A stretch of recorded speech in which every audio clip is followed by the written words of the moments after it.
Great to have you with us on WPR News. Larry Mealer here. You know, it's always fun to talk about birds, especially with our guest for today, Bill Volkert, retired wildlife DNR educator and naturalist. He worked at Horicon Marsh for more than 27 years, written books, has led many bird watching tours, and we're going to talk with him about travel and birds, and of course we'll talk about Wisconsin birds as well as we move along today, and he'll be with us for our entire show. So it's going to be great to have him here for an extended period of time.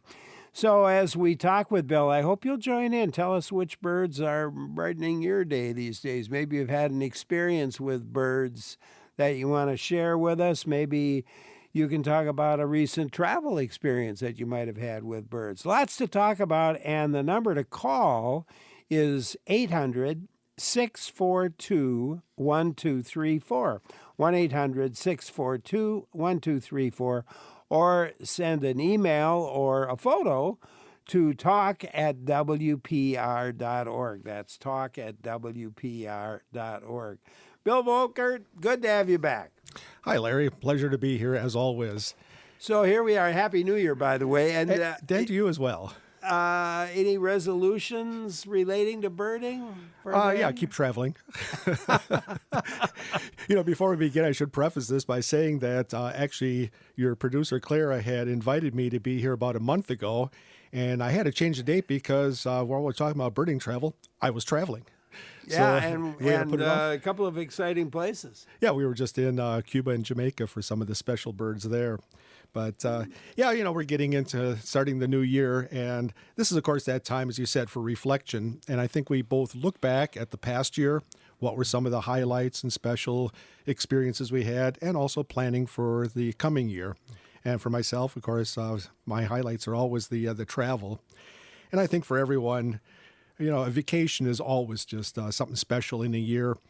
And when I think about traveling, I like to think about, say, if you're gone for a week or 2 weeks, think about any week or 2 weeks during a year, just your routine. It comes, it goes, you do more or less the same routine. And when you look back at the year, there's nothing really outstanding. But when you go on a 2-week vacation, my gosh, you're on even just the second day, and it seems like so much has already happened. It's such an experience.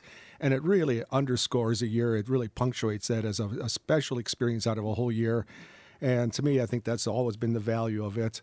Nothing like good travel. Yeah, well, I would agree with that. How many different kinds of birds, species of birds, are there in the world? The number now is at 11,000, and I think the exact count with the last revisions is 11,007. And that number has been growing, and it's not because we are discovering new birds that have never been seen before. And I really think that at this point, with so many bird watchers and people who've been scouring all the different remote areas of the planet, we've not only seen and identified probably every bird out there, I imagine we've even photographed all of them. And now we're even working on recording the voices of every bird there. The reason the numbers are changing is because we're still defining and trying to agree on what do we mean by a species. Okay. And if somebody asks me, so how many kinds of birds are there? I think what you are looking at is you assume it's going to be a black and white world. Give me the exact number. And I would describe that in nature, there's a lot of shades of gray. There's a lot of birds that, the difference between, say, little variation or a lot, where we would draw the line between, say, a subspecies in a population or decide to reclassify it as a species. Not everybody agrees where that line should be drawn, and we're still trying to define that. And that's why the number's gone up. I can say this much. I just uploaded the most recent world list of birds. I went through on my computer, and I gained 22 birds without even leaving my computer. The problem, though, and this is why I don't put the big emphasis on just numbers and life lists, though I do certainly keep track, is that there was no new experience for me. I didn't see anything new. It's just a recount of what I've already seen. But I guess for me, it's also another measure. Yeah. So when I travel, I always think of what was the unique places I went to. I think of all the pictures I took, and certainly, another measure is how many kinds of birds did I see, and what were some of the special ones. Yeah, and your life list is over what, 4,000? 4,460 as of latest count. So better than a third of all the birds. Yeah. My goal would be to see half the birds in the world, but you know, it's always time and money. Well, yeah, you need to win the lottery for And there are some people who, first of all, have got larger financial budgets than me, and those are much more competitive. That really, Yeah. And some people are just about the numbers; they really get out there. But I'm looking for as much that quantity of birds as well as the quality of the experience, and we Yeah. always take time to study them, photograph them, and see some of the other sites in these countries as well. Well, Linda in Racine has something for us, so let's go there. Hi, Linda. Hi, how are you today? Great, appreciate the call. What's on your mind? Yeah, I was visiting Lincoln Woods Park in Rhode Island, and I was fortunate on my walk to come across a junior pileated woodpecker eating some decayed wood and insects, and his mother was up above in a tree. Oh, so just out of the nest. Oh, there's a wonderful yeah, sight. and I Oh, had good for you. Yeah. Just amazing. It was really cool. I stood there and was able to just watch the baby on the ground eating from the decomposed tree while the mom sat up higher. And And I that- was afraid, like, is it going to try and fly at me? But all was calm, and it was a cool experience. Then that is a big woodpecker, isn't it? Oh, it's a They're huge.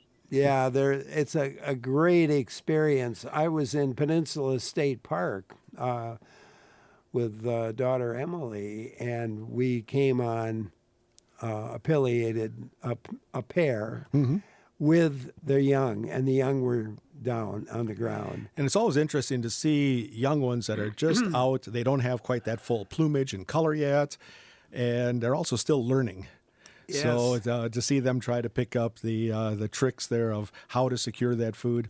And as she mentioned, the bird on the ground, big woodpecker like that will not only chisel deep into the heart of a tree to get at the large ant galleries and colonies that are there, but also rotten logs on the ground. They will hammer on those because there's always the chance of some good food there. And Linda, I bet you had the same experience I had in that I was able to take some pretty good photos of both the adults and the young because the adults wouldn't fly off. They stayed right there because the young were on the ground. Was that your experience? Well, in my case, I had my dog Matilda with me, and I was trying to make a video, and I didn't have a good grip on my phone with my dog, so it was very blurry. And the adult was very high up in a very bare tree, so they were pretty far distance apart from each other height-wise. And the video is unfortunately blurry, but hey, I had the memory. You got the exactly. memory. You've got the memory of it and that vision in your head, whether you captured it on video or not. Yeah. And that's always a nice thing when you get a bird that's engaged, feeding busily, that they're not on alert and ready to fly away, or a young one like this that's still a little bit shy that way and maybe, not quite as cautious as you should be. You can approach them a bit and get some pictures and enjoy an extended view rather than a quick flash of something and he's gone. Yeah, that was my experience, and I really, really enjoyed it. And then we happened on them a couple of other times in the course of our stay there, so it was really a lot of fun. Linda, thank you so much for calling. Appreciate your call. You can join in too. Maybe you've got an experience to share, a question to ask, relationship to birds. Give a call at 800-642-1234, or you can send an email and or photo to talk@wpr.org. That's talk@wpr.org. Is there anywhere in the world where there aren't any birds? About the only place would be the interior of Antarctica. Of course, the penguins and some of the other seabirds are along the coast because they're feeding out on the open water. But that's the only place. I mean, you can go out way in the middle of the ocean and you're going to see albatrosses, shearwaters, birds feeding in incredibly remote areas. There was an interesting result of a albatross that was tagged with GPS in Australia, and they said within 8 days the thing was over in South America, covered across the entire South of the Pacific. So birds will wander huge areas. Certainly birds migrate annually across long distances. Yeah. And some of these seabirds, unless they're actually nesting, they're just wandering out there and picking up food. So you can go almost anywhere. And that's the nice thing about birding, is that there's hardly any place on the planet that you can't go and see birds. And to me, I think everybody enjoys not only just a good vacation, but to go to natural areas is always great to see some beautiful landscapes, mountains, deserts. Those are always, I think, just rewarding sights, those kinds of landscapes. But to look a little deeper into that landscape, to me, birds are a window to the natural world. It's something to focus on. It takes you to those places, and it tells me something about that environment. And on top of that, it gives me something to pursue. So, birds, just by their own nature, they're relatively easy to see. Many of the species are very colorful and very attractive. So they're not only easy to find, but they're great to look at. And as we said, they occur almost anywhere. So, you can always go somewhere to see birds, and almost everywhere to see something new.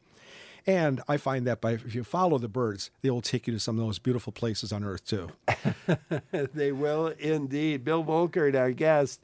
Bill, we can travel all over the world here today on the show. Let's start, though, in Wisconsin. Mm-hmm. Why not? And where can see winter birds in Wisconsin? Where are the best places? Well, for winter birds, along the Lake Michigan shore, there is open water, so there are birds out there. In fact, there's been a number of reports of snowy owls that are showing up along Lake Michigan shore. They're hunting out there. Some of them will take a few of the ducks that are unwary and anything else they can find, so they're coming down from the Arctic. Certainly the songbirds, we not only have the year-round birds like our chickadees, cardinals, nuthatches, and woodpeckers that remain, but we're getting northern birds coming down. A few of the crossbills are showing up. Finches, the northern finches, they tend to be irregular in their migration because that has a lot to do with whether there's a good food crop in Canada or not. So it's not the cold, but, and it's like anything that fruits, you got good years and bad years. So we may get this fallout or invasion of birds that come down here. And it looks like there's pretty good food in Canada this year. So some of the finches, like the red polls and purple finches, seem to be showing up in small numbers this year. Certainly the North Woods, great spot. And birds right now are looking wherever there's food and there's good shelter. So if your local park, nature center, you'll be able to find birds in lots of areas. And I know that people are traveling around a little bit for some of the concentrations of flocks, say out in Green Bay, along Lake Michigan. Here in the Madison area, there's open water on some of the lakes yet. A lot of it's frozen over, but you'll harbor some water birds in there. Mm-hmm. Yeah, I was out for my morning jog at around 6 o'clock or so, and along Lake Monona, and I was thinking about today's show actually because I couldn't see them because it was dark. It was pretty dark yet, Mm-hmm. but I could certainly hear the geese. I think there was a swan or more than one. Mm-hmm. And some ducks, for sure, probably mallards, but there may have been others.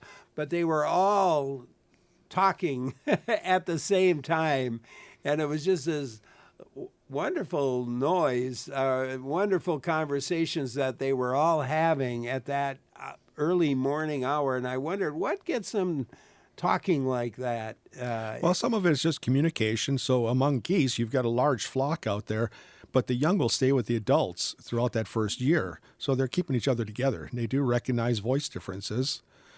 In the same way for us, I mean, anybody you hear from a foreign language all sounds like chatter, but you recognize your friends and family on the telephone by their voice. So it seems to be that they can recognize that. That keeps them together. They also are sort of contentment calls, let everyone know it's okay. If there is danger, they go on to alert a little bit, watch it, somebody's approaching. And of course, then that might escalate to a flight call if things get a little dangerous for them. So it's a way to just stay in contact with everyone, keep a family together for one, and let everybody else know that, it's all fine right now. Tell you that I can tell you one thing. It was really a lot of fun to listen to. Well, and winter is such a vacant time. Both the sight of an open landscape, no leaves, and and then also very quiet out there. So yeah, it really helps to bring a little bit of music to the day. Brightened it up for me anyway. Bill Volkert, retired wildlife educator. We're talking birds and zeroing in a little on travel, but taking your questions and comments as well as we move along, and I hope you'll join in. The number to call, 1-800-642-1234, or you could email us to talk@wpr.org. I'm Larry Mealer for WPR News. Talking birds and birding today with our guest, Bill Volkert, wildlife educator and naturalist. It's great to have him with us today. And again, you can join in with your own comments here. We've talked a little about travel, and we'll get into that more as we move along today. But any question relating to birds, we'd love to hear from you. And Nick in Green Bay has something for us. Nick, hello. Hi, I just got a question for you. We just bought a house, and I'm kind of weird. I like the gray squirrels, so I put up a gray squirrel feeder. And the offset of that is I got flying squirrels, which is really cool.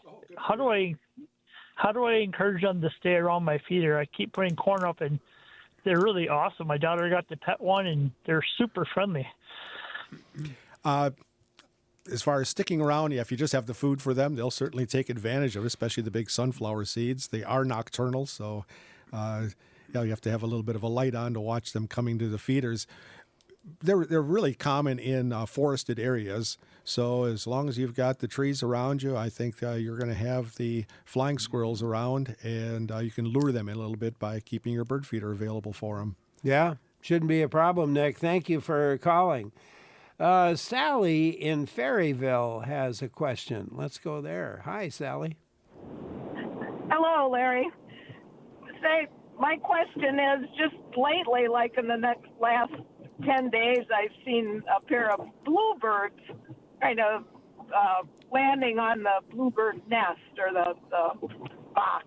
Mm-hmm. And I'm just curious about that. It seems like they should be somewhere else. Yeah. Good question. Bluebirds, they're certainly not going to nest now, but they may use that as an evening roost site, a place to shelter. So they may take advantage of the box that way. But we actually will pick up bluebirds and even robins on Christmas bird counts. I conducted a count just a week ago, and I did hear one robin late in the day. And I know people had reported bluebirds.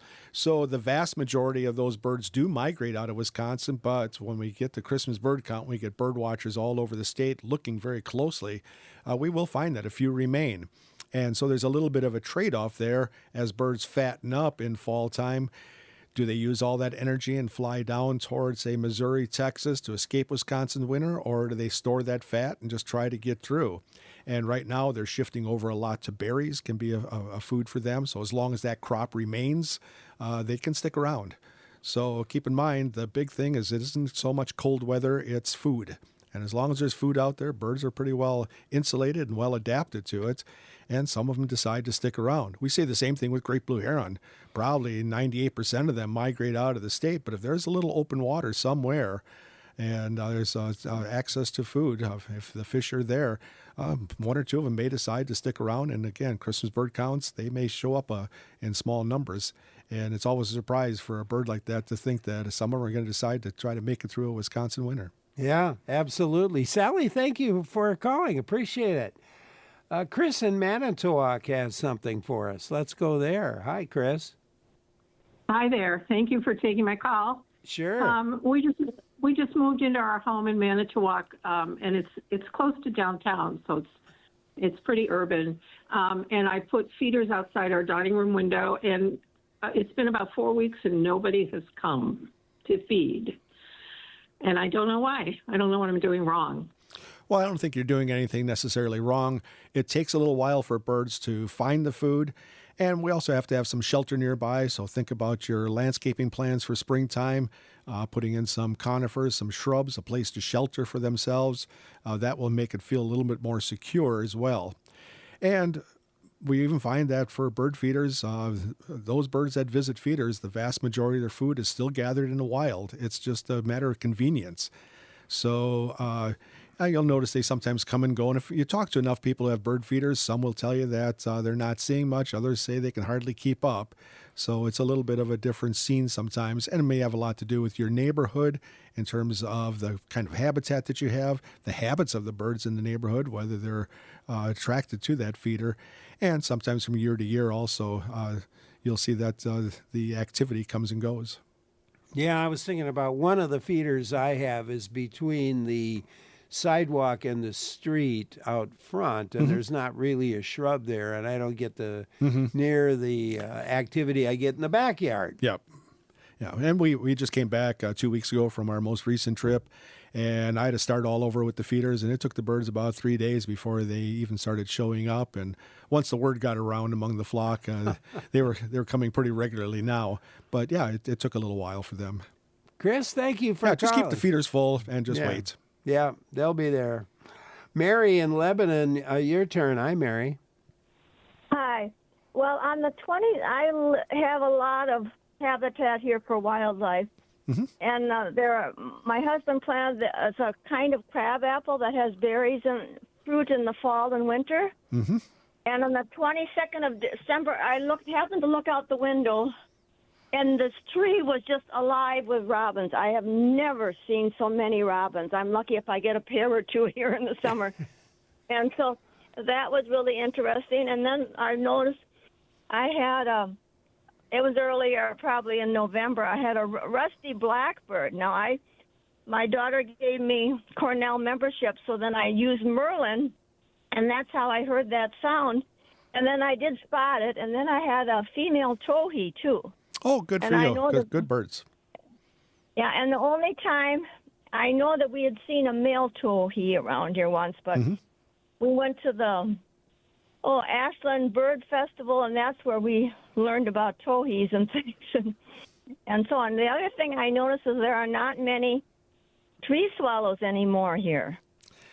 And they used to fight over the houses. Yeah, the swallow numbers have declined. Barn swallow, tree swallow. Yeah, we're not seeing as many as we used to. We do have a working group in Wisconsin on the aerial insectivores, those birds that catch their insects out of the air, the swifts, the swallows, the nighthawks, and birds like that. And yeah, we've noticed a decline in them. Barn swallow, some of it is related to nesting space because they did use the old barns, and as people have gone to the steel buildings, they're closed in and just don't have that access. Or they not only came through the old windows and open doors, but also under the eaves. Well, these new buildings don't have that kind of nest space available. So that's one thing. And we also think it's related to both the lack of insects. I mean, literally do the windshield survey, drive around in summer and see what you're not hitting like we used to. And these are birds that migrate all the way to Central and even down to South America. And so with that, we don't even know if there's, say, contaminants in food or pesticides that may be restricted here or used somewhere else. We don't know what neonicotinoids are doing to birds as a more newer chemical. So it's a combination of things. There's not one single impact, but we do notice that all of this is adding up to have an impact on the birds, and we're not seeing the numbers we used to. Yeah, it's unfortunate. The crabapple tree sounds like fun, though. That's a good tree. Now, that's a big fruit, so a bluebird, that might be quite a hefty thing for them to choke down, but robins and cedar waxwings just love them.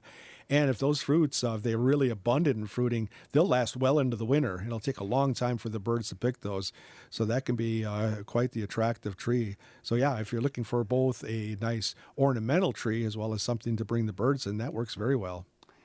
And Mary also mentioned the Ashland Bird Festival. Do you know that festival? Yes, there are bird festivals that occur throughout Wisconsin. Most of them are in springtime during the migration when the birds are on the move. So there should be something of an event near almost anybody. I know I've been at bird festivals in Manitowish Waters over toward the Eau Claire, Chippewa Falls area. Milwaukee certainly has that. You just look around where there are these nature centers and bird clubs, And they usually have an event open to the public. So maybe for a slow winter day, they probably haven't yet posted the dates, but I'm sure they're starting to select them, and that information will come up. And so give it a little time. You can search around for an event for springtime. And it's a great way, not only just to be able to enjoy the birds and learn from someone, but go to a place during that time of year when it's really rich, go out with a local expert. And as Mary had mentioned, get that introduction to a bird like a towhee or something that maybe you'd never seen before or perhaps didn't even know existed in Wisconsin. So it's a great way to do that. Get out with an expert during that time of year. And as I said, there's probably one nearby you somewhere. Mary, thank you again for calling. Appreciate it very much. Lyman in McFarland has something for us. Let's go there. Hi, Lyman. Hi there. About 2 or 3 years ago, we had a late cold spring, and the colors of the male goldfinches and the cardinals just did not seem to develop that summer. You almost had to look twice at the cardinal to decide whether it was a male or a female. And the male goldfinches were sort of this strange cream color instead of their brilliant yellow. And that has persisted here in McFarland to some extent, even up to this year. Do you know anything about that? No, and I've not observed that among the birds by me. Usually that kind of color has something to do with the nutrition. So in the same way that flamingos, that bright pink, that has to do with their food. And if you keep them in captivity, like the zoos, they have to actually have a special diet because otherwise they'll turn just grayish. So I'm assuming for these birds, it may be a little bit of something related to diet. And I can't imagine what might have changed in the environment for their diet, but interesting observation, and we'll certainly be watching for that. I appreciate you bringing that to our attention. Yeah, thanks, Lyman. Appreciate the call. You can join in too. Number to call 800-642-1234 or email to talk@wpr.org. RJ emailed us a picture. He spotted this bird in Madison in the spring. Thinks it's a sparrow, but it doesn't look like a sparrow to me. No, it's blackbird. Yeah. And he's a little fluffed up, a little ruffled up. And looking at that head and bill, looks like a red-winged blackbird to me. That red on the wing should be the giveaway. But since his feathers are raised up like that, you really can't see that. And oftentimes when I try to get a good look at a bird, it sometimes takes a second or two for the bird to move, to posture a little bit. Yeah. Or like when something's flying across the sky in front of you, you have to watch it for a little distance till you get that real cue on it. So this is sometimes a little bit of a trick with the picture because you're getting that one stop of the bird at one very small moment in time. So I think right here we've got red-winged blackbird, and it just turns out that red on the wing is hidden. And by the way, you'll notice that when the birds are off a territory where they have a yellow stripe with the big red panel above it, they oftentimes cover that up. So I've had the question over the years many times, how come some of the red-winged blackbirds have bright red wings and some of them only have a little yellow? Well, that's because they're off territory. So when they come to my feeder, more of the birds will cover that up. Usually one aggressive one will come in and he'll show that color. And what this is among the males when they're establishing their breeding territories, say when they're scattered out across a marsh, they both sing and puff up their feathers, flare the tail, and they show that bright reddish epaulet. That's both a visual and, of course, the singing auditory signals. That's their claim. This is my area. So it's a bit of an aggressive type of posture. Well, if you're off a territory, you don't come to the feeder with an attitude. So you cover that up. You're just simply feeding. Now you can be among a flock, and it's a little bit more compatible. You don't want to get everybody else on alert. So that's really why we sometimes will see these birds covering that up when they're off territory. And that's, I think, what we're seeing right here. That's very interesting. Kurt in Wausau, we'll give you a chance to join in. Hi, Kurt. Good morning. Good morning. Hello.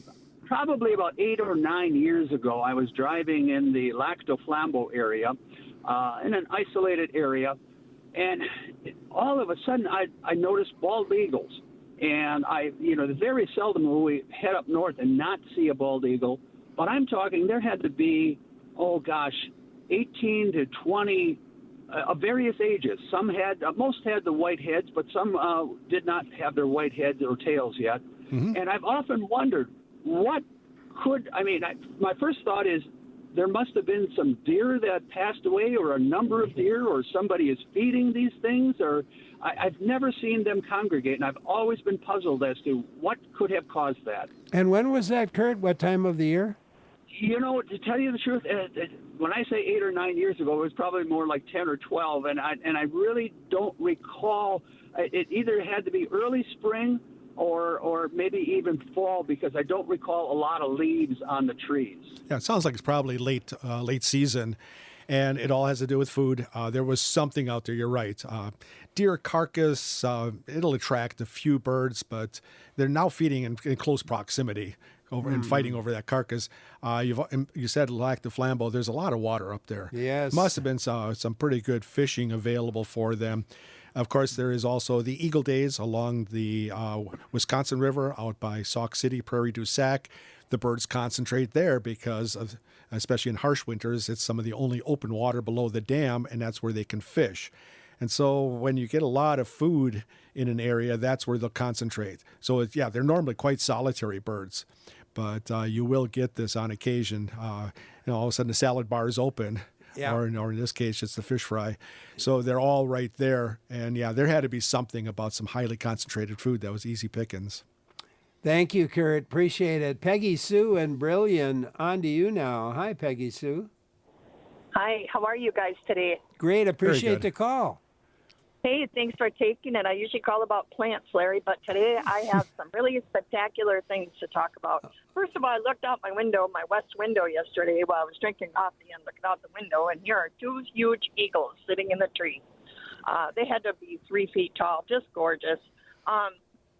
And the other thing is, it's a beautiful time of year. I live 2 miles west of Brilliant, and we have been hearing the great horned owls out there. They're getting ready, I guess, to make babies. Yes, they're on territory now, and they are hooting to establish that territory and calling their mates. So, the earliest nesting bird in Wisconsin.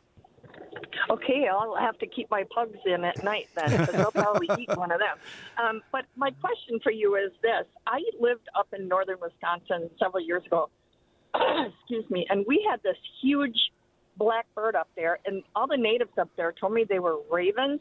Mm-hmm.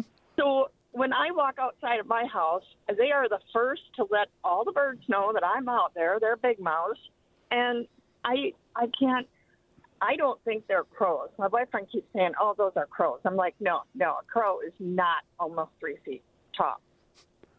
Yeah, ravens and crows, from a distance or a quick glance, they may look quite similar. Raven is a larger bird, a little heavier bill, and a bigger chest on it. Probably one of the best field marks is the shape of the tail. So when you see them flying off, a crow has a squared off tail. So the bottom edge of the tail is straight across, where the raven is described as wedge shape. It comes to a little bit of a point. And of course, call is going to be really the big giveaway, where you get that cawing that we're familiar with for the crow. It's more of a croaking, raspy call of the raven, and you can hear that across the North Woods from quite a distance. Ravens are also considered among some people as among the smartest birds in the world.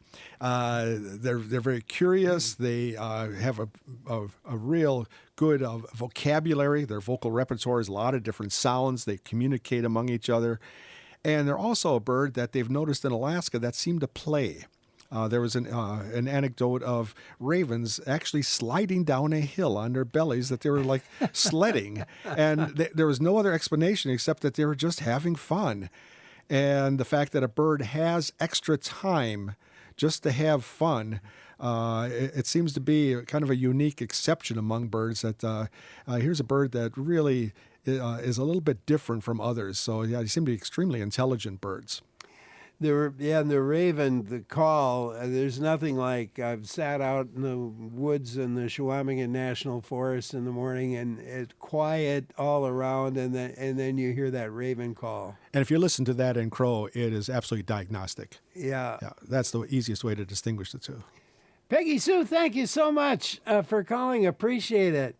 Jay in Madison has a question. Let's go there. Hi, Jay. Hi. I'm actually mailed you the photograph of that bird, the blackbird. Yeah. Mm-hmm. I just want to really clarify. I spent 3 different days watching that bird, and it recording its call and using Merlin. Okay. And it came back as a house sparrow. And the first time I spotted it, there was a male house sparrow sitting on a pipe. And as soon as the black sparrow flew over to it, they chirped at each other, and the black sparrow flew into the pipe. And I went back the next week, and it was still there. It was on the ground with other sparrows. And to be completely honest with you, red-winged blackbirds are like my favorite bird. So, Okay. I mean, if it was a red-winged blackbird, I would have known it. So I don't know what that is. You know, I know it's not albino. I've seen, sparrows with like white wings and things like that. Right. And I thought it was very unusual.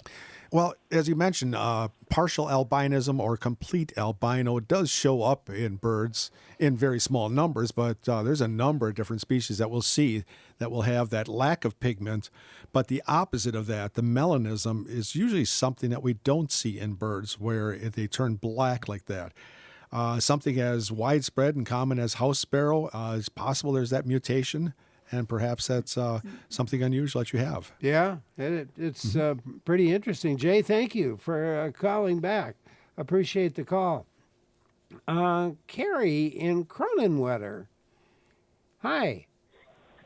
Hi, good morning. Hey, I have a problem with mourning doves. They come and take over my bird feeders, keeping the other birds out. So I tried downsizing the size of my feeders, and that seemed to work in keeping the mourning doves out. But now I don't get my cardinals and blue jays and some of the mid-sized birds. So do you got any suggestions? Well, if you have multiple feeders, you might be able to spread them out, or of course you may just bring in more mourning doves. Yeah, interesting that you would have that many that are dominating the feeder. They tend to feed both on the feeders and on the ground. If you were trying to put a little seed on the ground and put up multiple feeders, maybe we could spread it out a little bit to give some of the other birds opportunity. That's one alternative. It's just a little experimentation. But, you start to put out offerings for foods, and it's open to everyone, and you may end up with mixed results. And I know people who have a hard time trying to keep the squirrels off, or house sparrows that may dominate the feeders. So, yeah, you don't always get what you want just by putting out the feeders. But, yeah, I would experiment a little bit. If you try sunflower seeds, that might be a little bit harder for the mourning doves to be taking, a little bit larger seed rather than the cracked corn and millet. That's another alternative. And even the thistle, which is something that on that type of tube feeder, mourning dove wouldn't be able to perch. It's going to attract the finches, not the cardinals. But experiment a little bit with what you're offering and see if that can't lure in some of the other birds that you'd rather have. Good luck, Harry. Thank you so much for calling. Appreciate it. Just along the food line, we got an email from someone who said they make seed cakes with sunflower seed, corn, and mealworms, and they use bacon grease for the mixture, and the birds gobble it up. Woodpeckers, nuthatches, buntings, I guess if they eat it, it must be okay. But wanted your comments on using bacon grease. The only thing about bacon is you want to make sure it's not too salty.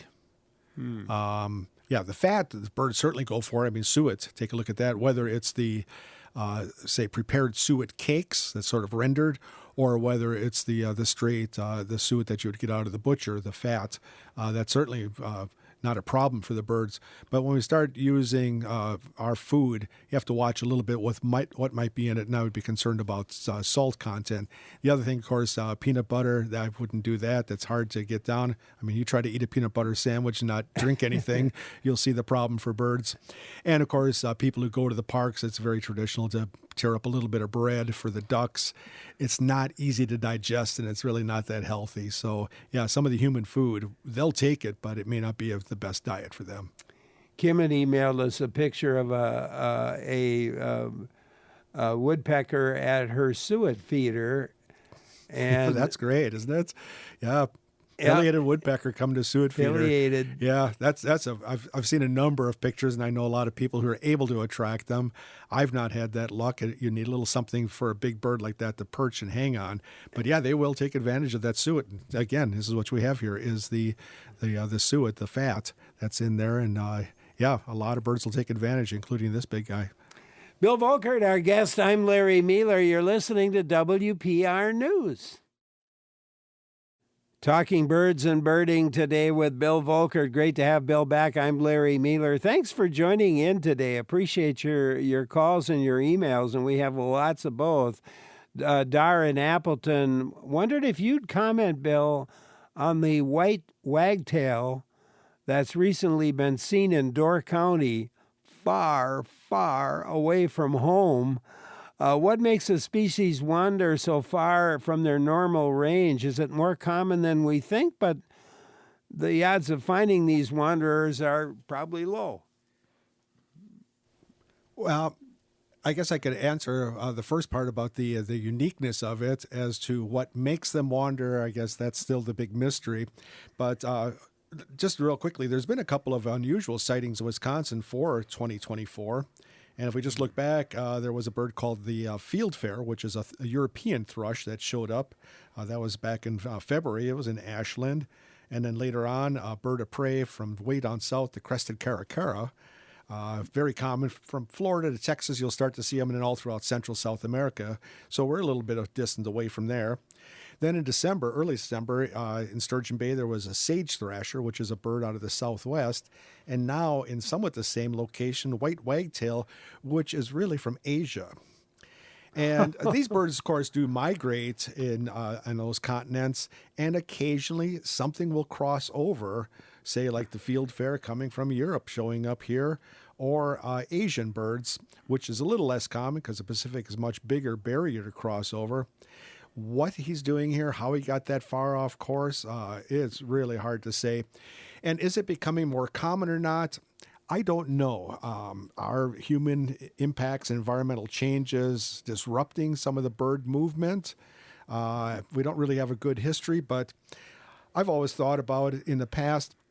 It seemed to me that the rarest bird sightings in Wisconsin always showed up in the backyards of the best bird watchers in the state. And the reason for that, of course, is because they knew what they were looking at. And I'm sure over the years, there are a lot of people that look out their window or walk in a park and go, I just saw something that just didn't look, and he's not in my book. And it ends there. What we have today, of course, with internet capabilities to both use Merlin on your phone, to search, or to find an expert somewhere, to get a picture and to be able to share that, these words are getting out really fast. When I first started bird watching Wisconsin, the State Ornithological Society had a rare bird hotline. Well, that was telephone, which meant that somebody would find something somewhere in the state, come back home, remember to call up, leave a message on that, and then you would have to listen in, usually before the weekend, if you wanted to go out and look for something. And by that time, the bird was probably gone. I mean, nowadays, I've had instances here where people have actually found the bird. I'm on it, talking to my friend on the cell phone. He's driving. He's a half hour away. I just posted it on the internet with pictures, and the word gets out. And so I think Lickety split. Yeah, and we're starting to find the ability of this communication to go on. And certainly the bird watchers always have had some sort of a network. It's certainly more efficient these days, but also the non-birders, the people who are just looking in their backyard and say, I need to get in touch with someone. And that was the case with the sage thrasher, for example. And from what I understand, I was out of the country, but I was following the emails a bit about that bird. The homeowners were incredibly gracious, allowing the bird watchers to come. And then after a week or so, they had to ask people to watch from the road and step back a little bit. It was just such an unusual sighting. Everybody wanted a view. And so, yeah, I mean, it's one thing to invite people over to share an experience. It's another thing to have half the bird watchers in the state wanting to clamor around your backyard. But, the word gets out so quickly to people these days. And so maybe that's also a bias, just that if there is something that shows up, we've got two things. There's a huge cadre of bird watchers who are really out there looking for things, and somebody usually knows someone to call if there's something shows up that they're not familiar with, and that word spreads so fast. So, we also have that kind of speed of communication today. That helps or maybe hinders if you're the homeowner. Ruth in Chippewa Falls, let's go to you now. Hi, Ruth. Oops, I hung up. No, you're there. I bet she was listening to... Hello? Hello. Ruth, are you there? Yes. Yes, I thought I hung up, but I didn't. I have turkeys here. We have a lot of turkeys, and they have discovered our flowering crab trees, and half of them will go up, 5, 6 birds will go up in the tree and pick them out of the tree, and the rest of the birds will stay down below and pick up what they knock off. That's quite a sight to see a 20-pound bird up there eating those berries, isn't it? Yes, and the poor tree. Well, and the poor cardinal or the robins that may want to come in for a late season meal, it's going to be picked clean here pretty quickly, I got to imagine. Oh, man. Well, turkey's in the crabapple tree. Yeah, enjoy it while they're there. And so they give you quite a view and a chance for some nice photos. Thanks, Ruth. Appreciate it. Jim in Hollandale, what's on your mind? Well, I'm a retired dairy farmer, and I take good care of my dairy barn. And I've noticed over the years, we've owned this farm for 44 years, and I've noticed over the years that the swallows come back to the same nests every year in the same place every year. How do they keep track of all that? That is one of the mysteries of how they're able to migrate that far and come back to the same location and even the same nest site. That's just one of the wonders of birds, of their ability to navigate. And swallows cover huge distances in a year because they're feeding on the wing. So when they migrate, it's not like a lot of our songbirds that pick up and are heading from point A to point B, make a few stops along the way to rest, refuel, and continue the journey. Swallows are just feeding and just swooshing around and just slowly drifting to the south and then coming back again. Some of these birds will go all the way down to Argentina. We'll just feed down there and turn around and just gobbling up insects along the way and then return. And as you mentioned, unerringly come back right to that same location. I know some people have a hard time finding their own way home some days. So how do these birds do that with that ability? We've learned more and more about birds, and with even the new technology and intensive studies, we've been able to discover things about birds that were never known before. But this ability to navigate is still a mystery. And so we do know a lot of the external stimuli that birds rely on for migration and orientation, but we still don't know how they process it. In other words, we know what they can be stimulated by and what they respond to, but we don't know how they think and how they put this all together and how they do some of the things they do. But I guess that's the mystery of nature, and so it keeps it so fascinating. Jim, thank you for calling. Donna in Eau Claire, on to you. Hi, Donna. Hi. Thank you for taking my call. My question is, in your Christmas bird count, what have you noticed the birds that are least counted, that are fewer, and then some that are more?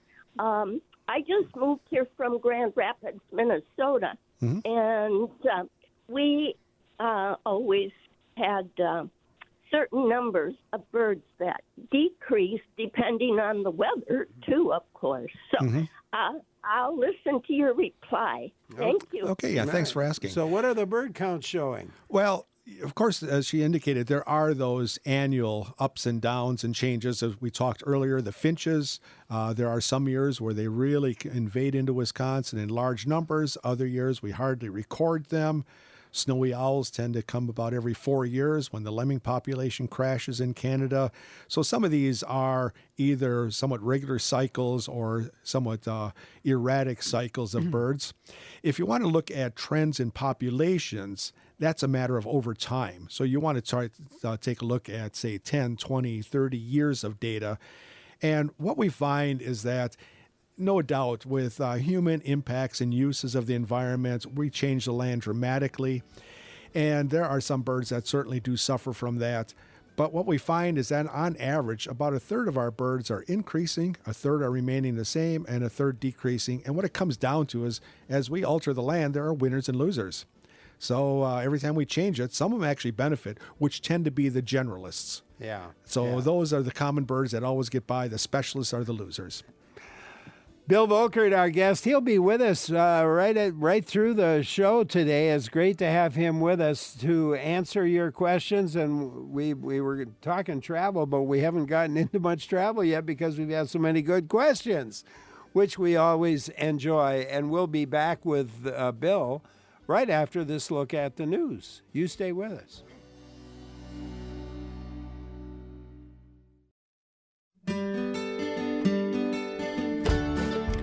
We're getting a bird update today from our regular guest, Bill Volkert. Larry Mealer here. Thanks for joining us today on WPR News. Bill, of course, a retired wildlife educator and naturalist, and a lot of experience. He's 4,400 bird species to his list. So he's moving toward the halfway to the 11,000 that are out there. And lots of questions and calls. Bill, I did want to bring up a bit about traveling and birding and travels. Any comments on that whole process?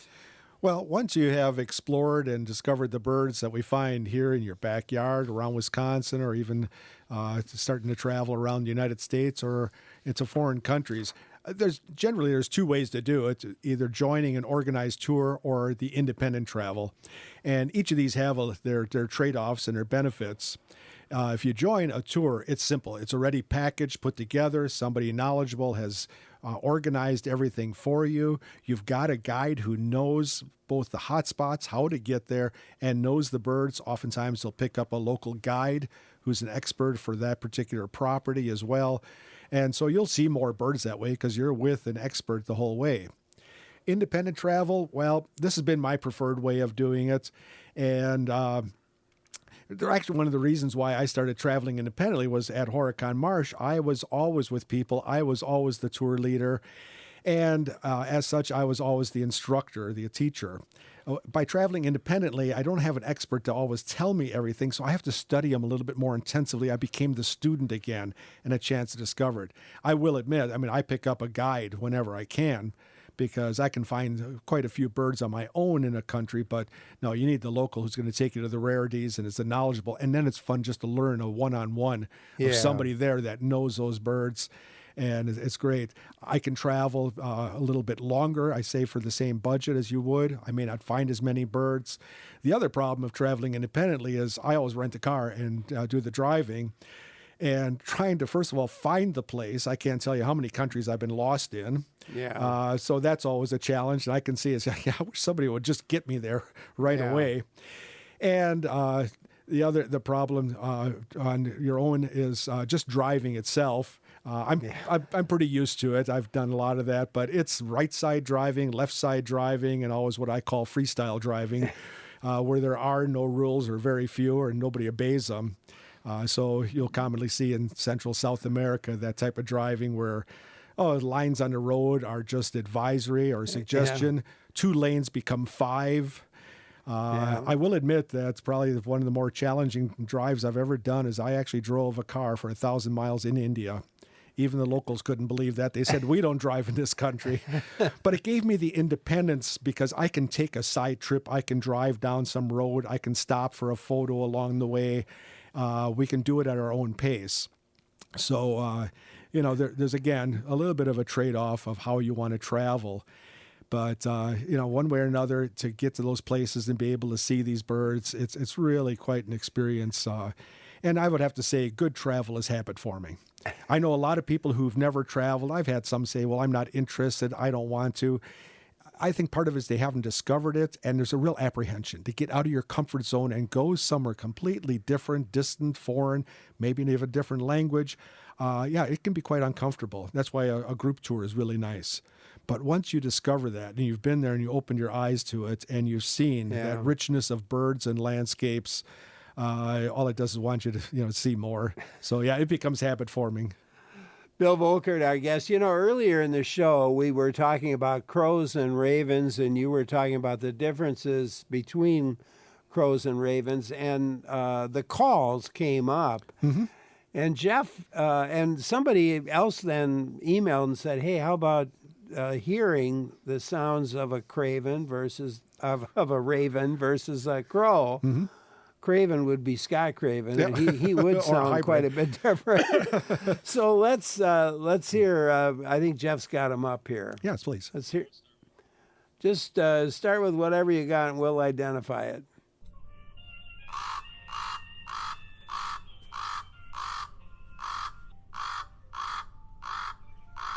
There's that raspiness of the raven. Yep. It's a croak. Yeah. A little bit more of a throaty rattle call compared to that softer cawing that we hear out of the crow. And there's a lot of variation on that. There you go. Yeah. Yeah. Now, this is a little bit of a harsher call of a crow. That's what we call the mobbing call. So when they find an owl, they're calling other crows in to get, you'll actually see them flying in. It's probably the best way to find an owl, too. If you find crows doing this type of a raspy, screeching call, and you see other crows coming in from a distance, there's an owl there. And it's the best way to find owls, actually. Michael in Maple Bluff has something for us. Let's go there. Hi, Michael. Good morning. Morning. We have a variety of feeders. We get quite a variety of birds, ground feeders, and hanging feeder types. Mm-hmm. And in fact, we have probably too many because we occasionally attract a hawk or an owl. But we have had a couple of times recently when, for a period of 2 days, we would see no birds whatsoever. Now, we know that when a predator comes around, the birds all take cover, and you don't see them. But they didn't even come to feed. So we're trying not to be paranoid, but we're wondering, are there sonic devices or something that could affect all species simultaneously and keep them from their regular feeding habits? Good question. Probably not for home use. They have experimented with some of this on airports because obviously bird strikes are a big problem. And when planes are taking off or coming down, that's the elevation that birds are flying at. So bird strikes are certainly a concern for airline safety.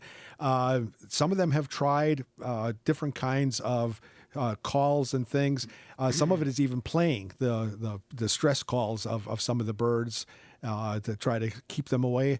A few of the airports will actually employ falconers and will bring people out there to chase off those birds.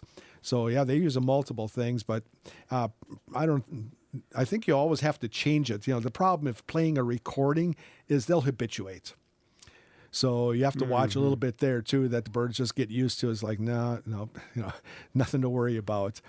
For myself, I know when I do pishing, to lure the birds in, if you just hear, especially chickadees and little warblers out there, if you just do a simple little psh, psh, psh, psh, psh, psh, it gets their attention. They jump up and sometimes they'll actually come right in. What I notice is they're curious. They hear the sound. They come in. But once they realize it's just me, you can't bring them in a second time. So again, they realize it's nothing worthwhile of their time. So that habituation is a problem. And yeah, I don't know if there's anything. I'm thinking there. a raptor, maybe. Yeah, now I was going to get back to that. I think what you've got is a hawk in the area, and it's not uncommon. And, well, there's two ways to look at it. One, yeah, you feel like you're setting up your birds because you're bringing them into feeder, you're making them easy pickings and targets, and then the hawk comes by and picks off a cardinal right off your feeder. On one way you can look at it, well, the hawk has to eat too. On the other hand, you're also making it pretty darn easy for them. And the most common one would be Cooper's hawk. In fact, on my way over here to the studio today, I had one fly right in front of my vehicle, and he was going through a residential area. I'm sure he was going from one feeder to the next, looking for some easy food. If you do have a hawk that's starting to hunt your feeder, just shut it down for about 10 days, 2 weeks. Let the birds disperse. And it looks like in this case they did on their own because they realize it's too dangerous to try to come in for food. And as I said earlier, most of their food is gotten from the wild anyhow. They're not going to starve. Just shut it down, let them disperse, let that hawk move on as his luck goes down, and then you can start up again. But yeah, it sounds like you had a predator that was out there and the birds were just frightened to come in for food. Michael, thank you for calling. Tim in La Crosse, your turn. Hi, Tim. Hi there. Just a comment before my question. My wife and I went on a birding trip to the Galapagos Islands back in July. It was just spectacular. The birding there was just stunning. Good for you. Yeah, very nice. Yeah. So anyway, we have a couple platform feeders. I put a bunch of peanuts on there, and the blue jays come in and they eat those peanuts, and you can just count 1, 2, 3, 4, 5, 6, 7, and then they'll fly away. And then 5 minutes later, they're back. They eat another 5 or 6 peanuts. Yep. Are they storing these peanuts someplace? They just can't possibly eat this many peanuts. They can may they? actually, yeah, they may actually be caching some of them. And the other thing you're doing is you're giving them top shelf food. Their peanuts is, first of all, it's out of the shell. It's easy to get at, and they're gobbling up as fast as they can. I guess it's almost like, say, having a room full of kids and putting out a bunch of pizzas compared to putting out a bunch of, say, celery sticks. So yeah, they're really taking the top shelf food for them. So, but yeah, it sounds like they're caching. You'll see nuthatches do this too. They'll come by, grab a sunflower seed one at a time, and they'll wedge it into the bark. Sometimes in order to peck on it. Sometimes they're storing. It's like, well, guys, don't work so hard. I got a whole feeder full, and I'll fill it tomorrow again. But those are just their instincts to be able to grab a little extra food just in case it runs out. Tim, thank you for calling. Glenn and Spooner, on to you. Hi, Glenn. Hi. You know, earlier I heard you talking about the playfulness of ravens. Yeah. This first time I saw this up close and personal, my neighbor was outside working on a project, and he'd been doing it for several days. He said, you know, you're just about in time for the show. I said, what show are you talking about? He's not going to believe this. I've got a raven that likes to show off in front of me flying upside down. And it wasn't minutes later, this raven, I could tell the call, you know, and he made a call, and then he came not too much above us, and he went back and forth 5 or 6 times. My friend said, yeah, he does that every day. That's a great story. I've heard of that before. And yeah, it seems as if the ravens not only have that excess time, but they make use of it. And it's sort of an exception to the bird world, that there is that playfulness in them. I mean, all birds, it must be exciting to be able to fly, but that's out of necessity. Ravens seem to kind of revel in it. They're just because they can. So, yeah, great observation. Wonderful story. Thanks, Glenn. Appreciate that call and that story. Nathan in New Glarus, your turn. Hi, Nathan. Hi, Bill. Hi, Larry. How are you folks doing today? Great. Fantastic. Good. Hey, I used to work for the National Wildlife Health Center. Oh, good. And my wife still works there. She's veterinarian epidemiologist there. So our neighbors know that we can be relied on for some disease questions and stuff. And so we got a call yesterday that there was a snowy owl down on the ground by New Glarus Woods. And so we figured, well, that's just normal for them because they're a tundra bird. Right. But we decided to run out there and take a look anyways. Turns out she was a young female snowy owl, and but we hadn't heard of any eruptions, and so we never have heard of a snowy owl this far south with, it's rare even in eruptions, but not having them here without an eruption. And so I was wondering if you had any insight on this behavior. What I've heard about is that it's only more recently snowy owls are starting to show up in Wisconsin. So they seem to be a little bit later, not in huge numbers. It's not a big eruption year, but we always get a few. And it's not uncommon that a lot of them are the young ones that head out. And on the ground, as you said, yes, that's where they normally will roost and hunt from because they're used to being in areas without trees. But what also happens is a lot of these are young, inexperienced birds, and these have been long flights for them, and they're oftentimes in very poor shape. And I know ones that have been brought into the rehabilitation centers, it's starvation. So if the bird is looking rather listless, it may be just that he's just not hunting that well. Being young and inexperienced and have just flown 1,000 miles to get here, it can be extremely rough on them. Yeah.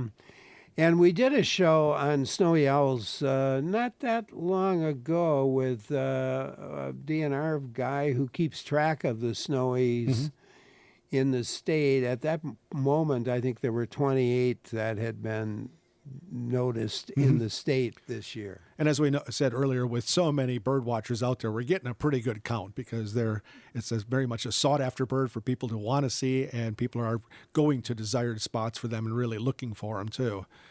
But, December 4th was the Snowy Owl Show I'm being reminded of, and this is perfect time to remind you, if you miss a show or part of a show or just want to hear it again, you can always go to our archives.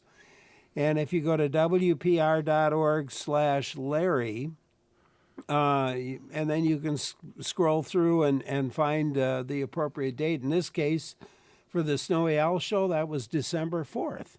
So wpr.org/Larry, and you can hear any of those previous recordings, including this one about 2 o'clock each day. We post the show from the day. So just like an hour after it's over, we're posting it. So that's cool. Nathan, again, thank you. Lee in Green Bay, your turn. Hi, Lee. Yeah, hi there. I just like Bill's comments on the disgusting practice of lawn care services, putting those poisons into the environment, especially in the residential areas where we have our robins.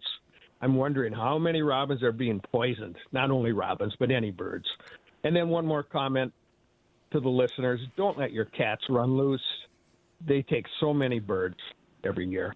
Yeah, those Thank are some you. really good hints, you bet. As far as, say, the contaminants in the environment, how does that affect birds?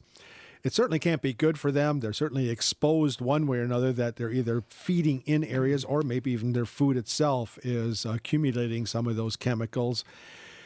And, of course, there's always a question, what is the level of risk? Just because there's a certain chemical out there, is it harmful or not, or at what level? The problem is really detecting now what the impact is, because, of course, if a bird starts to succumb to it, it's going to find a place to hide and usually dies out of sight. And there was an interesting study done a number of years ago where they're taking a look at the ways of detecting those kinds of impacts on birds. And what the ornithologists were doing was driving around looking for roadkill birds and anybody who found a bird that, say, hit a window, and just collecting bodies. And the idea was, okay, if somebody were to spray a chemical on an agricultural field or on a golf course or backyard, birds are exposed and they die.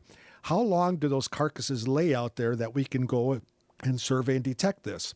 So they took all these bodies of birds, put them out in the countryside, laid them out in a field, and what they found was that more than 70% disappeared overnight.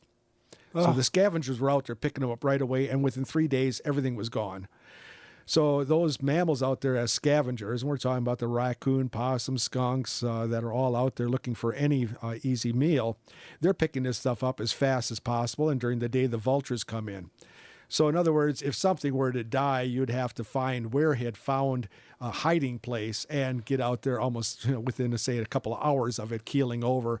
And that is completely, just so random and such a slight chance. So in other words, we have no way of really assessing this accurately. We really don't know, but I guess the assumption is it can't be good. It's certainly not helping them. And so you're right. Yeah, let's try to keep it as healthy of an environment as we can. It's better for the wildlife around us and certainly for ourselves. Lee, thank you. Appreciate it. Claire in Baraboo will give you a chance. Hi, Claire. Hi, Larry. Thank you. Speaking of snowy owls, yesterday I was sitting in my car and my breath caught literally when I looked up and saw a very large white-chested bird perched in a tree, and I thought, my God, is that a snowy owl? And I looked twice, and its head was too tapered. And then it finally flew off, and I knew for sure it was not a snowy owl because it had a gray back. Mm-hmm. What could that be, a hawk or a falcon? A red-tailed hawk. Mm-hmm. Yeah, red tails, they have a very whitish breast, especially the older birds. And, the name red tail, well, yes, the tail does have that very distinctive copper color. And as I used to teach people for bird identification, if that's your only clue, you're going to have to see it at the right angle. There's a lot of other hints that will help you identify that bird. And even driving down here, I saw 2 red tails perched right off the roadside. Yes, big white chest. And that's certainly a very good clue for the bird. And that's no doubt what you had. Yeah. Thank you, Claire. Appreciate it. Bill Volkert, our guest today. I'm Larry Mealer for WPR News. Great to have you with us here on WPR News, Talking Birds today with Bill Volkert, retired wildlife educator and naturalist. Always great to have him come by.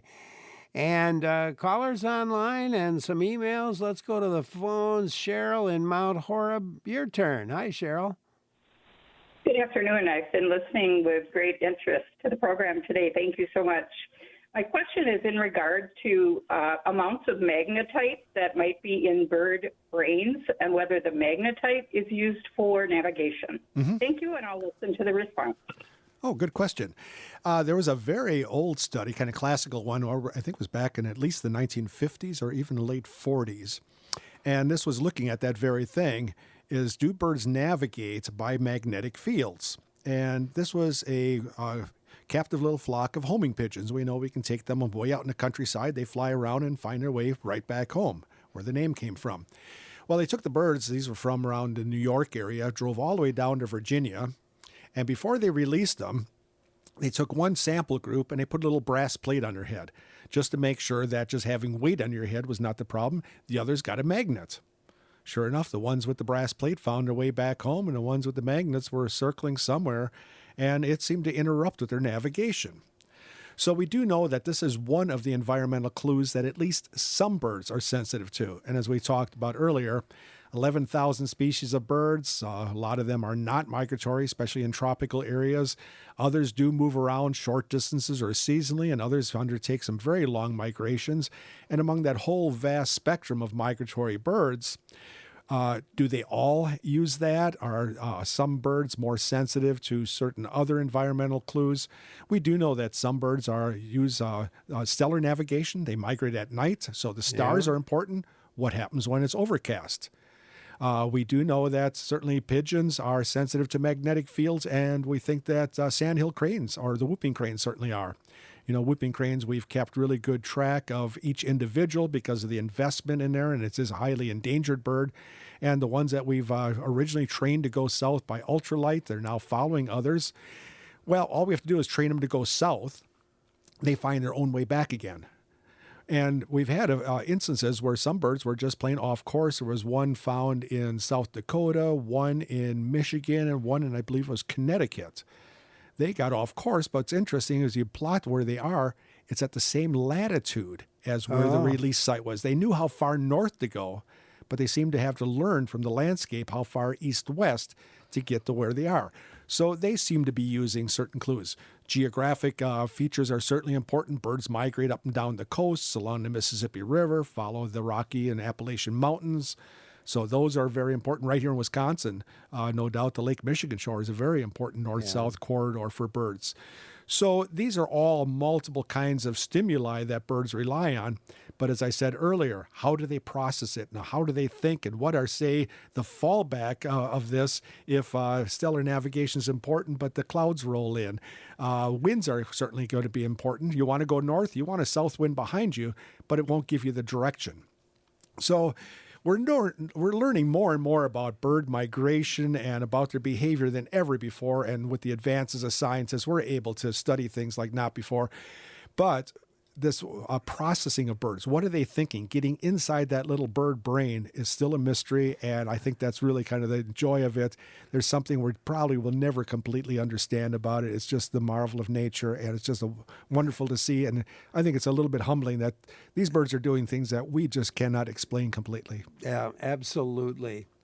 Well, let's take another call. Betsy in Dodgeville, it's your turn. Hi, Betsy. Hi, Larry. It's good to talk with you after all these years. I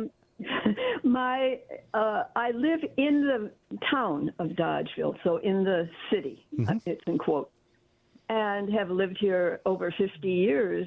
And the other day, I have a tamarack right outside my window that went up to the top of my two-story house. And I noticed a little before 10 o'clock, there was a northern harrier sitting in it, sleeping. Oh, there's a great view. It ended up being there until after 3 o'clock. And around 12, it woke up and it would stretch its wings or, and things.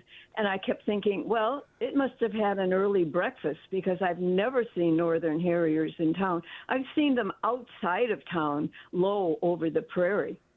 So anyway, it eventually flew away, and I just felt very honored. But 2 days later, on my small deck, not far from where that one was in the tamarack, I have a camera, and there was the female, and she was banded. And so I have that on video. Oh, wow.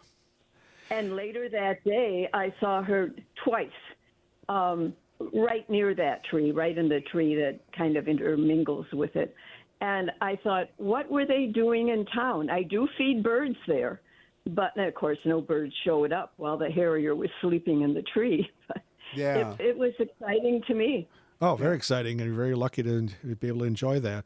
Harriers, of course, are feeding out over open fields and marshes. So they will course back and forth, and they as much listen for their prey, like owls do, as watching for anything. And it's a mid-size hawk, but it's got relatively small feet, so they're taking the smaller rodents. And probably one of the big ones are going to be the field mice, our little meadow voles. And like lemmings up in the Arctic, our rodents here also have 4 to 5 year cycles. And I wonder if we don't have a rodent high right now, that we have a peak, that there's a lot of available food that, first of all, is keeping them here in winter and attracting them. And sounds like they also are eating well, that they've got the time to roost, rest, digest their meal, so you're able to enjoy the bird.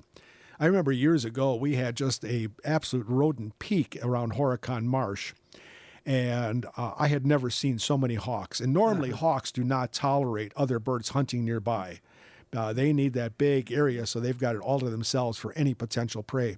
I actually saw a 20-acre field with 9 hawks on it. No. There must have been so many rodents. They didn't care if somebody was sitting right next to them because there was so much food. And, you know, it's one thing to drive down a country road and see a little meadow vole or short-tailed shrew run across the road. I was actually seeing 3 or 4 in a day, which doesn't sound like a lot, but the chance of, say, and even in 6 months to see one is a pretty rare sight. So there must have been something just off the charts. And so I think what you've got is you've got a real rodent peak right now in the population. There's a lot of food that's attracting those birds, and they're obviously feeding well. Betsy, thank you so much. Appreciate your call. Great observation. Yes, indeed. Gary in Stevens Point has something different for us. Hi, Gary. Hi. Well, doing Project Feeder Watch here the other day, I noticed the crabapple tree, which got taken out in a windstorm. I left the trunk. It's 10 foot tall and 10 inches in diameter. Mm-hmm. And the woodpeckers are excavating a really good hole in there. I'm wondering how tolerant will they be in summertime when you're out in the yard and they got little ones there. Yeah, you know, the amount of disturbance around a nest site, right now, of course, they're just pecking there for feeding. They may actually then excavate a cavity for a nest site. And oftentimes I've seen woodpeckers will excavate more than one, and then finally the female is the one who's going to choose one of those. I think that's an awful lot of work to go through. But, you know, they're looking for a place where they can safely raise their young and feel somewhat secluded. And so, yeah, they may start early in the season when there's not a lot of traffic, and they may end up moving somewhere else if they think that it's just not quite as safe, as secure, or private as they had expected it to be. So that's just a matter of, just chance to see how tolerant the birds are. And it seems just some individuals seem to tolerate disturbance and proximity a little more than others do. So, yeah, just watch and see what happens. But right now, they're just simply excavating for food. Gary, thank you so much for calling. Mike in Madison, it's your turn. Hi, Mike. Good morning. My question is about migration here in southern Wisconsin. I've noticed large groups of Canadian geese, just Canadians, flying north already, headed towards Horicon, leaving the Wisconsin and Mississippi River valleys. I also noticed a flock of about 300 seagulls headed north, and I had a very rare sighting, a robin at my bird feeder this morning and at the bird bath, and I have never seen a robin this early in the year ever. Is this a common occurrence now? Are the birds changing their migration times due to global warming? And I'll take my answer up there. Good questions. We talked about this earlier. There are some robins that'll stick around through the winter. So this is not, say, an early migrant. It's somebody who just never left in the first place. So that very small percentage of birds that decide to stay around and tough it out in the Wisconsin winter, that's one of those. And you just happen to find your backyard as a place to stop over. As far as the Canada geese and gulls that are moving around, two things. First of all, are they actually migrating north, or are they just simply flying north from a roost area to a feeding site? And I used to get this question at Horicon, and say in fall time, people like, it's fall, they should all be going south. And this morning, I drove around the marsh, and there were thousands. They're all flying north. Well, they're just simply going out to feed. And the way to tell the difference is by how high they're flying. When geese are going from a resting site out to feed, usually they'll fly 100 to 500 feet up. So the farther they fly, they'll gain a little more altitude. When they're in true migration, they'll be up 2,000 to 5,000 feet. And we've actually recorded Canada geese over 10,000 feet. So they're going to be up much higher in a true migration. So this sounds like this time of year, probably more local movement. But Canada geese, they will move around where there's food, and our snow melted all of a sudden in southern Wisconsin. So all of that food that's out there, the waste grain and stuff they can go for, it's now available. So yeah, very likely they just moved north a little bit, probably shorter distances.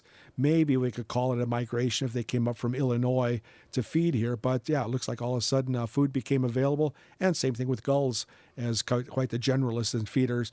They're taking advantage of this little break in the weather. Rich in Saint Germain has a question for you. Let's go there. Hi, Rich. Hi. Very interesting show. I'm enjoying it. Thank you very much. But I was wondering, you're talking about birds migrating and how they know where to go. But I was thinking one step before that maybe it's in the DNA, because you could have an egg and hatch it, and that little bird is going to know his song and know how to build a nest without seeing the mother, I think. Mm-hmm. I believe, Yeah. Yep. And I think that's the same with people. We have a little bit of that. You always hear a little kid would know how to play the violin, and they're like, oh, great-great-grandfather played the violin, So maybe there's something to the DNA, and... Yeah. Well, you're onto something there. Yep. Yeah. We refer to this generally as instinct. And you're right that birds, as far as the migration, some of them can seem to do this entirely without any learning. And again, as I mentioned earlier, different birds seem to be cluing in on different types of environmental cues out there. We know for sandpipers, for example, they're nesting up in the Arctic. The parents take off before the young. They move independently, and somehow they know where to go. And it seems to be an inherited knowledge and information. Somehow they're born with that. Nest building, that's pretty automatic. Sure, there's experience with that. The more they do it, they get better at it. They will build them faster, and they'll find better places for securely raising a family. So we know the older birds are usually more successful in raising a family because they've done it before. As far as song, by the way, that's something that they are born with, that ability to make the voice, but there is learning.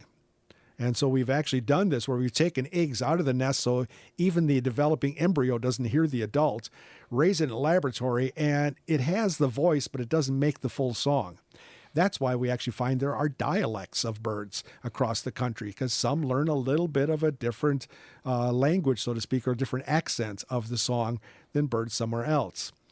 But when it comes down to instinct, there is this unique behavior that birds seem to be born with inherently to do things. And yet somehow I think as a scientist, we would say, well, instinct is not only things that birds do automatically, but that we can't explain. They just do it.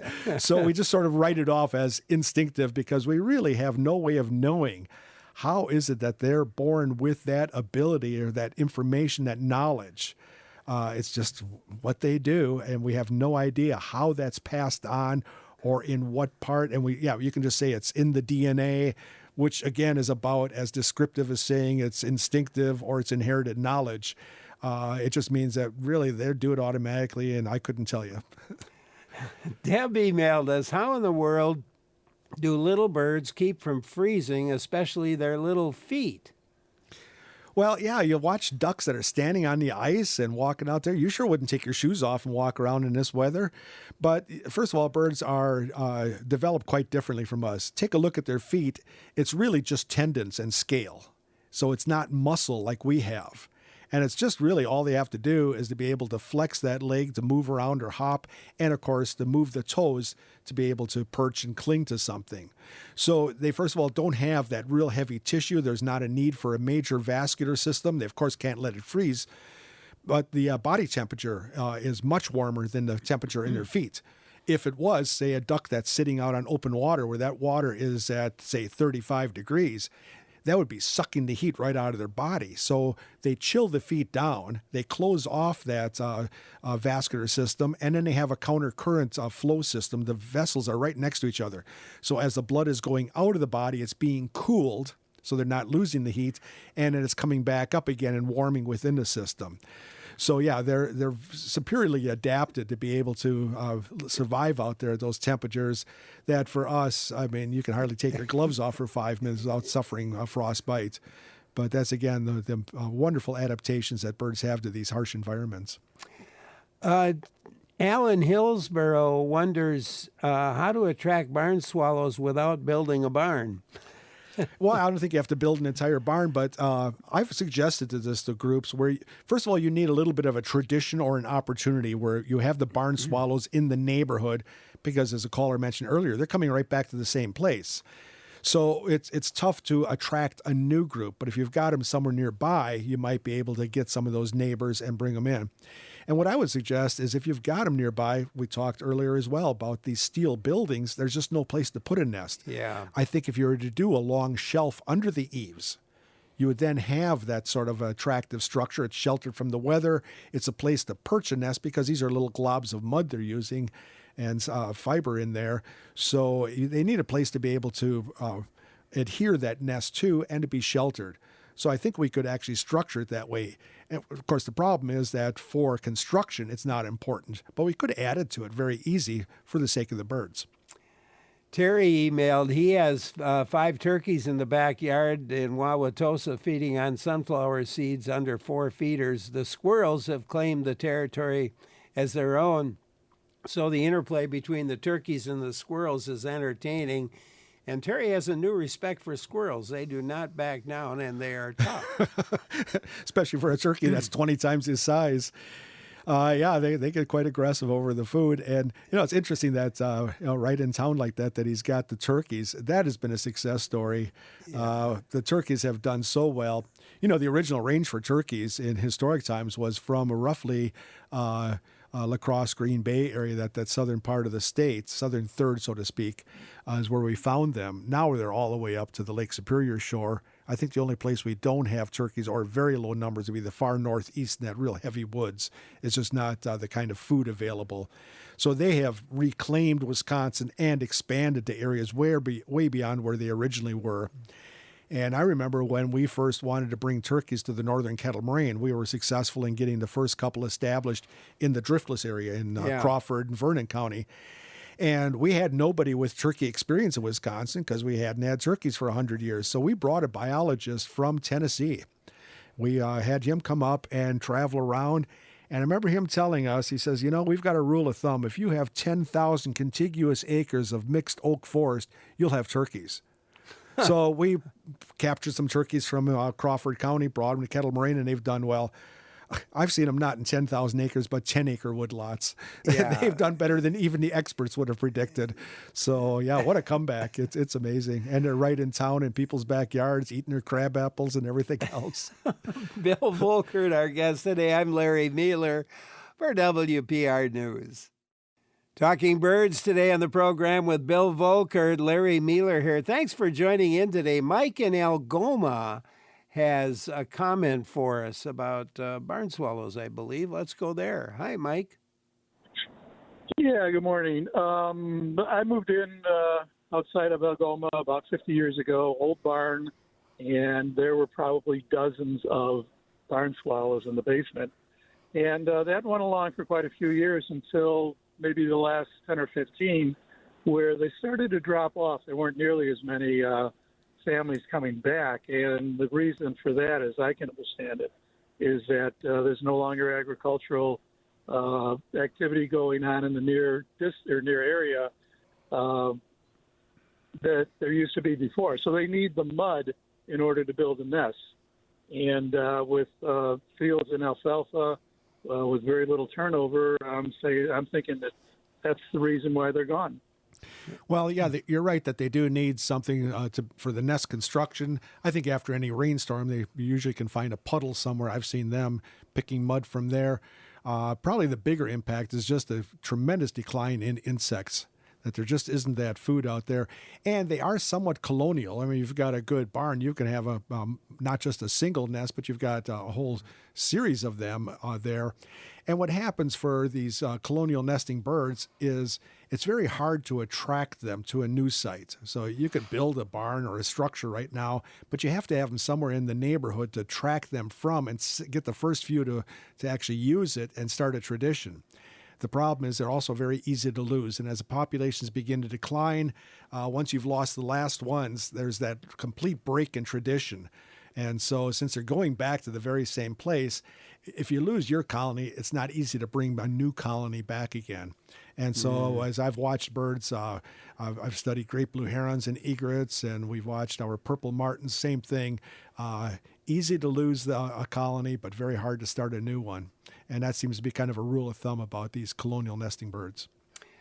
Let's take another call. Stuart in Token Creek. Your turn. Hi, Stuart. Good afternoon. Two things here quick. One is about a red-tailed hawk. I was in my kitchen last week and just happened to turn around towards my backyard, and I just, right as I turned around, a red-tailed hawk just did a 180 and got a squirrel in my yard. Really? That is a kind of a rare thing, because squirrels are fast and wary, and they'll get up those trees and around the backside where goshawks can hunt them.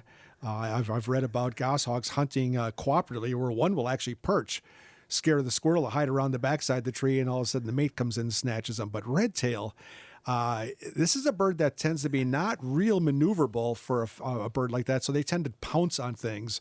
So small rodents, the mice and rabbits. Squirrels are pretty wary and pretty darn fast. That is not a common prey item for them. No. Oh, good sight. Good sight, Stuart. Yeah, thanks good for for you. calling. On the other hand, turning it around, we've had some information recently on research on squirrels eating birds or eating, other animals as actual meat eaters. Well, yes, they'll take nestlings.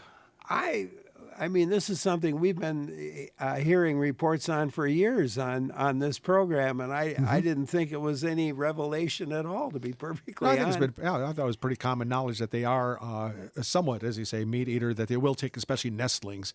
Yeah. And in some areas can have a bit of an impact on local nesting birds. It's that short time when the nestlings are just out of the egg and still quite vulnerable. But I've had people tell me that they were, and on the show, that birds that happen to be feeding on the ground around their feeders, and the squirrels are there too, and noticing a squirrel will suddenly jump on and grab one of the birds. I guess if there's an opportunity, they'll take it. Well, we also have interesting instances. This was in Wisconsin. They did a study on white-tailed deer, and they even had cameras on them just to see what their behavior was. And it had never been noticed before. There's basically like a GoPro on a deer, and they saw it reaching right in and grabbing a bunch of nestlings of songbirds out. And it's like, we never knew deer would do that. And so I don't think it happens with any frequency. But again, if there's an opportunity, they'll take their diet. Yeah. Tim in Madison, your turn. Hi, Tim. Yeah, hi. I know earlier in the show, Bill, you were talking about Cooper's hawks, and I'm really interested in that because from what you said, I'm pretty certain that's what we have, that, very opportunistic, comes through our backyard, preys on the birds and then is gone and, comes back. And I've not been able to identify if that's what this is. It certainly seems like an accipiter, but in terms of, its plumage, its color, its behavior, is it very likely that that's what it is, or any other species that, I could be looking for there? It's probably the most likely. Now, for those people who are not that familiar with hawks, we divide them in two groups, which are the accipiters and the buteos. So red-tailed hawk is a buteo. And these are large, heavy birds, heavy-chested, big rounded wings, large tails. Their habit of hunting is to perch or to soar and circle and then to come down and pounce on their prey. where the accipiters, which includes the little sharpshin, the Coopers, the goshawk, they're built with short wings, long tails for ruddering and steering, and they run down their prey. I remember years ago talking to somebody and trying to describe the difference, and he just told me, well, it's kind of like the difference between fighters and bombers.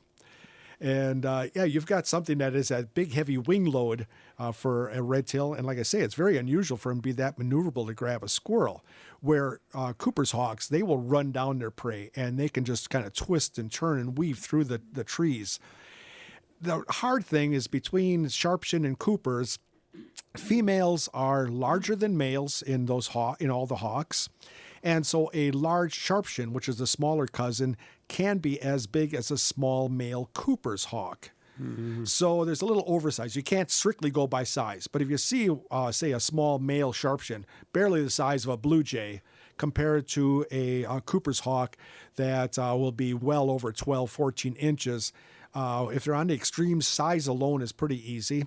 The other problem is there's a difference between the immature and adult plumage. So the young ones of both of those are brown and very heavily speckled and streaked type of breast, where the adult, they've got this slate gray back and a real fine copper barring on the breast. So there's real variable in plumage. And the fact that they're usually hunting, it's a quick view. You see something shoot through and you've got a split second to try to identify it. They're some of the harder birds to learn. But Cooper's hawk is very common these days in Wisconsin, and is for a mid-sized hawk, one of the more common ones you'll see hunting from bird feeders and out in the countryside. So as you mentioned, one of the accipiters, it's one of the more common ones, but can be confused with its smaller cousin, the Sharpshin. Tim, thank you so much for calling. Mary emailed us, going back to 2023 summer with Canada wildfires throughout the summer, tremendous fires. Since we know that so many bird species breed in Canada forests, do we know yet what the effect of those wildfires have had on bird populations? Well, no doubt, as you diminish the amount of acreage of available habitat, it's going to diminish the population, at least in terms of its nesting opportunity. It's not that birds are going to die, but a lot of them are going to not be having an area available to raise a family the following year. So no actual assessment of it, but it certainly is reducing the amount of nesting habitat. And one of the misunderstandings is commonly, well, if we either develop an area or if we have a fire or something happens, the birds will just go somewhere else. Yes, they have to abandon it, and they'll fly out ahead of that fire. But somewhere else is already taken by that species, and it's filled to capacity. You cannot put more birds into it. So in other words, as we lose habitat, there's a net loss of birds. Guy emailed us in 2023 in August, a storm with heavy rain caused a beaver dam in the Skiskowit River to fail, draining a 6-acre pond near their home. The next morning, birds began showing up to feast on the fish trapped in pools and laying dead. As the days passed, more and more eagles showed up for the feast. One morning, Guy counted 14 eagles around the pond, as well as ravens, gulls, kingfishers, and even owls. Wow. And this went on for more than a week. And this might explain what the earlier caller saw. Yeah, something like that. That's an amazing spectacle. And it's something that certainly doesn't happen very often. But to be able to observe that is really quite an unusual event. And yeah, it sounds like the food was just everywhere, and they all came in for that easy pickings for as long as it lasted. I've seen something very similar with, say, in some other countries in the rice paddies when they drain those. All of a sudden, all the fish and frogs become available. And in my most recent travel, actually, we made a stop intentionally because it was at the end of the rice season. And the egrets in there were just shoulder to shoulder because all that food was just getting stranded. And it's the same thing. It's easy pickings for them. Well, I tell you what, we are out of time, and we never got into your trips. So next time you're out, we're going to have to talk some more about some of those trips that you've just been on, and we'll get to hear some of those bird songs that you had up too. Bill, thank you so much. Always a pleasure. Thank you, Larry, and thank you, everyone. Bill Volkert, retired wildlife educator and naturalist, our guest. Always great to have him with us. And you've been a great audience today, as always. Thank you so much for listening. And a big thanks to Jeff Robbins, Clara Kniper, Joel Patnod, who am I missing? Lee Rayburn and Jill Nadeau. I'm Larry Mueller.